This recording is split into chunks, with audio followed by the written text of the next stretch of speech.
capacitors when connected in series or in parallel, what are the results do they give regarding charge, potential difference, and the capacity of the circuit, the effective capacity of the circuit.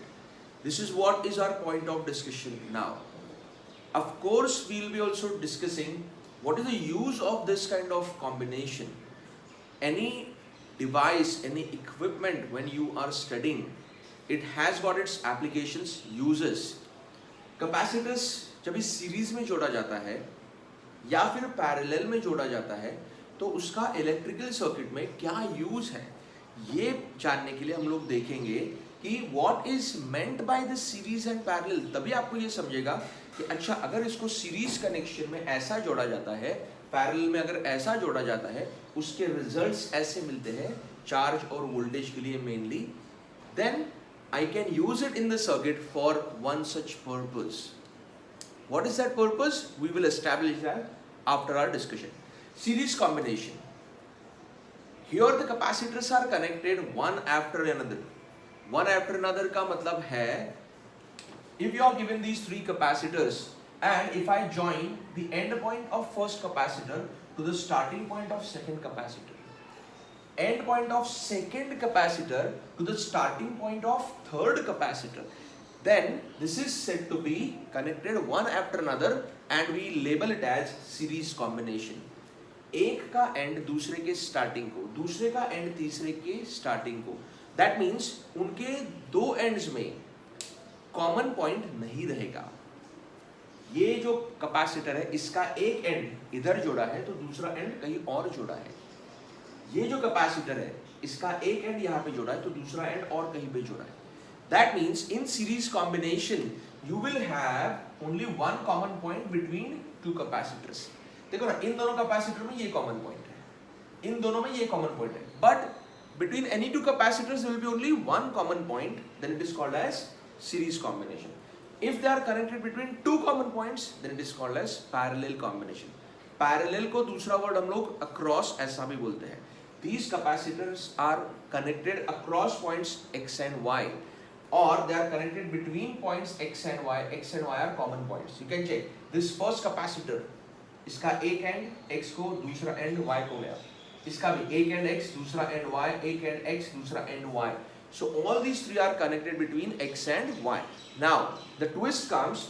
इसी diagram को वो अगर ऐसा present करते हैं आपके सामने,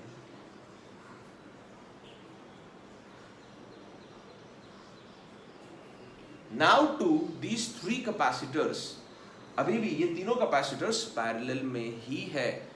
you need to identify कि हर एक कैपेसिटर का एक एंड और दूसरा एंड किधर जुड़ा है. To keep it very very simple, आप देखो इन तीनों कैपेसिटर्स का जो स्टार्टिंग पॉइंट है वो कॉमन है. तीनों कैपेसिटर्स का स्टार्टिंग पॉइंट एक है, तीनों का एंडिंग पॉइंट कॉमन है. So they are all connected between two common points. Such combination is called as parallel combination. अच्छा, series combination में charge same रहता है. Charge means what? Charge when it is flowing through the circuit or when it is available in the circuit, it does not change its value unless it has a branching out. उसको जब भी branching मिलेगा तो वो divide होगा. It's like the water, flow of water. जब भी water का फ्लो होता है एक पाइप में से, जब तक वो एक पाइप में से ही जा रहा है कंटिन्यूसली, जब तक उसको ऐसे अलग अलग ब्रांचिंग वाले पाइप नहीं मिलते तब तक वो पानी वाटर डिवाइड नहीं होता है. So that's what happens in series combination and parallel combination. Series में you have got one path, all are in the along the same path, therefore there is no branching out to this charge, इसलिए charge divide नहीं होता है. यहाँ पे charge divide होगा because वो अगर सपोज यहाँ से चार्ज आया, at this point it has got three paths. वो एक जंक्शन है जहाँ से चार्ज तीन हिस्सों में डिवाइड हो सकता है. अच्छा, चार्ज डिवाइड कैसे होगा इन पैरेलल कॉम्बिनेशन? तो वो कैपेसिटी के वैल्यू के हिसाब से होगा. Charge and capacity are directly proportional. तो जिस कैपेसिटर का कैपेसिटी ज्यादा, उस ब्रांच में से ज्यादा चार्ज फ्लो होगा, या फिर उस ब्रांच में उस कैपेसिटर के साथ चार्ज ज्यादा रहेगा. So that is our point here. Capacitor का जो चार्जेस है Q1, Q2, Q3, सपोज तीन कैपेसिटर है, then they will be divided in the ratio of their capacities. यहाँ पे चार्ज सेम होता है, मैं थोड़ा क्रिस क्रॉस जा रहा हूँ, इसका चार्ज और फिर इसका चार्ज मैंने डिस्कस कर लिया। सीरीज में चार्ज सेम रहता है, पैरेलल में चार्ज डिफर करता है। कैसे? जितना ज्यादा कैपेसिटी उतना ज्यादा चार्ज। तो सपोज यहाँ पे 2 माइक्रोफैरेड, 3 माइक्रोफैरेड एंड 5 माइक्रोफैरेड है, तो चार्ज जो डिवाइड होगा सबसे ज्यादा 5 माइक्रोफैरेड के पास रहेगा। 5 microfarad capacitor will have maximum charge deposited on it in parallel combination. Series में चार्ज डिवाइड होने का स्कोप ही नहीं है, तो इसलिए चार्जेस का रेशियो अगर पूछा, just for a sake of confusion, they will ask you what is the ratio of charges in series combination across each capacitor। तो कोई चार्ज चेंज ही नहीं हो रहा है, हर एक चार्ज का वैल्यू सेम ही है। जो टोटल सर्किट का चार्ज है आपका, okay, suppose I connect this to one battery V, और यहां से जो टोटल चार्ज अवेलेबल रहेगा वही चार्ज इस कैपेसिटर पे डिपॉजिट होगा, उतना ही चार्ज यहाँ पे, उतना ही चार्ज यहाँ पे भी डिपॉजिट होगा, because no branching out, same path, series combination. So charge same, series combination, charge different, parallel combination, ratio 1:1:1, ratio capacities के रेशियो में जाएगा। अच्छा, potential difference in case of series, V differs across each capacitor. इसका potential difference V1, इसका V2, इसका V3 अलग अलग रहेगा, लेकिन पैरेलल में पोटेंशियल डिफरेंस सेम होता है। ऐसा क्यों? पोटेंशियल डिफरेंस या फिर वोल्टेज हम लोग हमेशा 2 पॉइंट्स में अप्लाई करते हैं। PD is always applied between 2 points. So if I connect these 3 capacitors to a battery, then you can just check X is connected to positive terminal, higher potential, Y is connected to lower terminal, negative potential। तो ये higher potential है, ये lower potential है। पूरा का पूरा जो source का मेन वोल्टेज है वो X और Y के बीच में अवेलेबल है, और आप अगर देखो तो तीनों कैपेसिटर्स भी X और Y के बीच में ही कनेक्टेड है। So each capacitor is between X and Y, total voltage is also between X and Y, और इस वजह से potential difference across each capacitor is same. तो यहाँ पे वोल्टेजेस का रेशियो 1:1:1 रहेगा। जितने भी कैपेसिटर्स रहेंगे हर एक के अक्रॉस सेम वोल्टेज अवेलेबल होगा। So here in series charge differs, charge is same, sorry, and here charge differs, here voltage differs for series combination, and here voltage is same.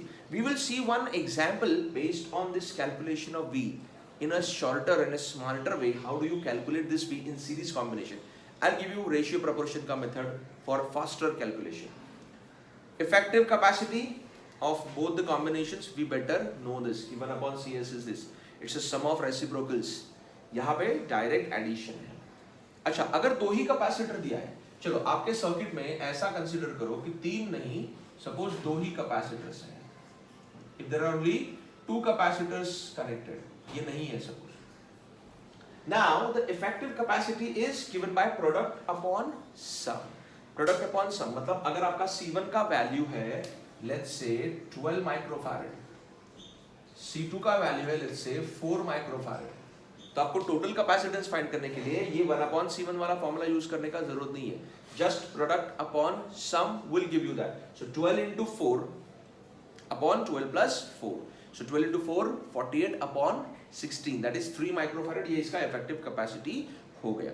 Sometimes they do what, they give you CS, मतलब effective capacity of series combination देंगे, C2 missing रहेगा और C1 आपको दिया जाएगा। For example अगर आपको CS दिया हुआ है, इसी का एग्जाम्पल हम ले सकते हैं, CS दिया हुआ है 3 माइक्रोफैरेड और C1 आपको दिया हुआ है 12 माइक्रोफैरेड, तो C2 कैसे फाइंड करेंगे? अभी प्रोडक्ट अपॉन डिफरेंस लेना है। इक्विवेलेंट कैपेसिटी दिया है, कॉम्बिनेशन में से एक दिया हुआ है, दूसरा फाइंड करना है।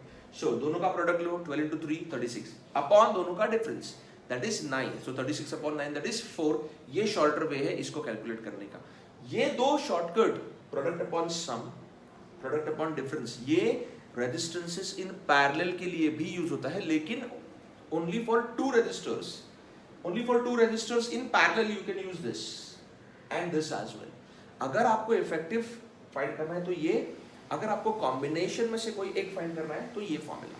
So this is available only in series combination, parallel के लिए इसका जरूरत नहीं है, डायरेक्ट एडिशन। अच्छा, इस फार्मूला से 1/CS वाले फार्मूला से जब आप ये फाइंड करोगे, now here is the use of this series combination, ध्यान से सुनिए। सो 1/CS इज दिस, ये फॉर्मूला से व्हेनेवर यू फाइंड CS तो उसका value definitely less than C1 रहेगा, लेस देन C2 रहेगा, लेस देन C3 रहेगा, less than any other capacitor of combination. जैसे यहाँ पे देखो 12 and 4 था तो इसका इफेक्टिव हम लोग को क्या मिला था 3। तो जो इफेक्टिव माने CS मिला वो C1 से छोटा है, C2 से भी छोटा है। So effective capacitance of parallel combination is smaller than any individual resistance, any individual capacitance. That means it is smaller than the smallest of the combination as well. मतलब मुझे ये पहले ही पता है कि इन दोनों में देखो सबसे छोटा कौन है 4, तो मेरा answer of CS will be definitely less than this 4। ये अपने को पहले ही पता है। So effective capacity in series is lesser than the least of the combination। तो आपको बहुत बार सिर्फ ऐसा इंस्पेक्शन से आंसर मिल सकता है, you need not calculate. Odd man out अगर आपके ऑप्शंस में अवेलेबल है तो सबसे छोटा वाला जो है कॉम्बिनेशन का उससे छोटा वाला आंसर पिकअप करो, दैट्स योर राइट आंसर। या फिर कहीं पे इंटरमीडिएट कैलकुलेशन में अगर आपको यूज करना है तो you can use this technique. So capacitance in series combination क्या हो रहा है, ओवरऑल कम हो रहा है। Therefore, this series combination is used to reduce the capacitance of the circuit। जिस सर्किट में आपको कैपेसिटेंस कम चाहिए वहां पे आप सीरीज कॉम्बिनेशन यूज करोगे, जहां पे ज्यादा चाहिए क्योंकि डायरेक्ट एडिशन है तो वहां पे हम लोग पैरेलल कॉम्बिनेशन यूज करेंगे। ऑब्वियसली जो इक्विवेलेंट कैपेसिटेंस है वो ईच इंडिविजुअल कैपेसिटेंस से बड़ा ही रहेगा क्योंकि सम हम लोग कर रहे हैं, एडिशन कर रहे हैं। रेड में जो लिखा हुआ है formula, they are the formula for identical capacitors. So identical CS is C by N and यहाँ पे identical का फार्मूला CP is NC होता है। अच्छा N क्या है इन दोनों फार्मूला? N है नंबर ऑफ कैपेसिटर्स। जैसे अगर आपका सीरीज में ये 3 कैपेसिटर सीरीज में है 10, 10 और 10 वाला, 3 capacitors each of capacity 10 microfarad are connected in series. तो यहाँ पे इफेक्टिव कैपेसिटी के लिए क्या करना है, ईच इंडिविजुअल वैल्यू कितना है 10 upon the total number of capacitors कितना है 3। सो 10 अपॉन 3 ये आपका आंसर हो जाएगा। You need not go for this formula, या फिर दो भी कैपेसिटेंस रहेंगे तो भी प्रोडक्ट अपॉन सम का करने का जरूरत नहीं है। 10 10 दोनों सीरीज में है, दो ही है 10 10 वाले, तो आपका effective will be 10 upon 2 5, that's it, half कर देने का। So you need not use this formula और even this formula for identical capacitors. आपको जस्ट इक्विवेलेंट कैपेसिटेंस के लिए क्या करना है, इंडिविजुअल वैल्यू को नंबर ऑफ कैपेसिटर्स से डिवाइड करना है। यहाँ पे इंडिविजुअल वैल्यू को नंबर ऑफ कैपेसिटर्स से मल्टीप्लाई करना है। अगर 10 10 और 10 वाले 3 पैरेलल में है तो हम लोग डायरेक्ट ऐड करें 10 + 10 + 10 30, डायरेक्ट एडिशन से भी मिलेगा। लेकिन अगर ऐसे 10 10 10 या फिर 8 8 8 वाले बहुत ज्यादा कैपेसिटर्स हैं, लेट्स से 8 माइक्रोफैराड वाले 10 कैपेसिटर पैरेलल में है, तो आपका इफेक्टिव कैपेसिटी कितना होगा 8 × 10, that is 80 microfarad. So parallel combination is much easier for calculation that way. We have discussed all the 3 quantities V, Q and C. यहाँ पे भी V, Q and C for each type of combination. Series combination is used to decrease the capacitance of the circuit. Parallel combination is used to increase the capacity of the circuit. Parallel के लिए एक tricky part ऐसा है, देखिए अभी ये जो type यहाँ पे connected है 3 कैपेसिटर्स, ऐसा लग रहा है कि वो वन आफ्टर अनदर है, मतलब वो सीरीज में लग रहे हैं, बट ऐसा नहीं है। क्यों? Actually these 3 capacitors are in parallel. कैसे देखो, if this is x then this point is also x, if this is y this is also y। अभी आप चेक करो, ये जो x है यहां से एक वायर सीधा इस पॉइंट पे जा रहा है, so this is also x। Remember students, in any electrical circuit whenever 2 points, this one point and this one point, via this path, इस पाथ के along यहाँ पे कोई रेजिस्टर, कैपेसिटर, इंडक्टर, बैटरी नहीं है। ये इस x पॉइंट से लेकर इस पॉइंट तक कोई भी इलेक्ट्रिकल कंपोनेंट नहीं है, तो because of this short circuit, इसको हम लोग शॉर्ट सर्किट बोलते हैं। यहाँ से मैंने एक डाइवर्जन दिया, एक बाईपास दिया, इस पॉइंट को डायरेक्टली इस पॉइंट से जोड़ दिया। ऐसे केस में ये दोनों पॉइंट्स सेम होते हैं, अलग नहीं होते हैं। So if this is x, this is also x। देखो वैसे ये अगर y है तो ये y किधर जोड़ा है, डायरेक्टली यहाँ पे जोड़ा है, therefore this is also y। Now you observe, ये जो पहला कैपेसिटर है it is between which two points, x and y। जो दूसरा कैपेसिटर है it is also between x and y, और जो तीसरा कैपेसिटर है it is also between x and y। So these three capacitors are connected in parallel like this. They appear to be in series but actually they are in parallel. So this is how you can identify parallel combination as well. अभी एक छोटा सा calculation हम लोग देखेंगे with the help of ratio and proportion to calculate the voltage across the circuit or voltage across each individual capacitor. अभी देखिए इसी का एग्जांपल लेते हैं। ये वोल्टेज है सपोज आपका यहाँ पे 120 वोल्ट है और ये 120 वोल्ट हम आपने इसको जोड़ा है। नाउ वोल्टेज इन सीरीज कॉम्बिनेशन में voltage is in the inverse proportion, I mean in the inverse ratio of capacity. तो if you want to find V1 and V2, तो आपका V1 is to V2 will be definitely C2 by C1. कितना है C2? 4. ये कितना है? 12. So this is 4 upon 12. So this is going to be 1 upon 3. मतलब आपको क्या करना है? ये जो 120 वोल्ट है इसको 1:3 में डिवाइड करना है। आपको 120 वोल्ट को 1:3 में डिवाइड करना है। तो कैसे डिवाइड करेंगे? How do you divide any number in the given ratio? उसके लिए क्या शॉर्टकट है? आपने ऐसे करना है, उस नंबर को डिवाइड करो total of these two numbers in the ratio. So 1 and 3 इनका टोटल 4। सो यहां पे भी 120 अपॉन 4। सो 120 अपॉन 4 30। फिर जो ये जो मिला ये कॉमन मल्टीपल मिला, इसको रेशियो के नंबर से मल्टीप्लाई करो, 1 से मल्टीप्लाई करो, ये 30 वोल्ट हो जाएगा। यहाँ पे 30 into 3 90 volt. So here you will have 90 volt and here you will have 30 volt. Total is 120 volt. देखो बिना चार्ज के कैलकुलेशन किए हम लोगों ने V1 और V2 ऑब्टेन कर लिया just by the method of simple ratio and proportion. आपको रेशियो फाइंड करने के लिए पहले प्रपोर्शन देखना पड़ेगा। V और C का प्रोपोर्शनलिटी इनवर्स है, तो जितना छोटा कैपेसिटर है उतना ज्यादा वोल्टेज वो कैरी करेगा।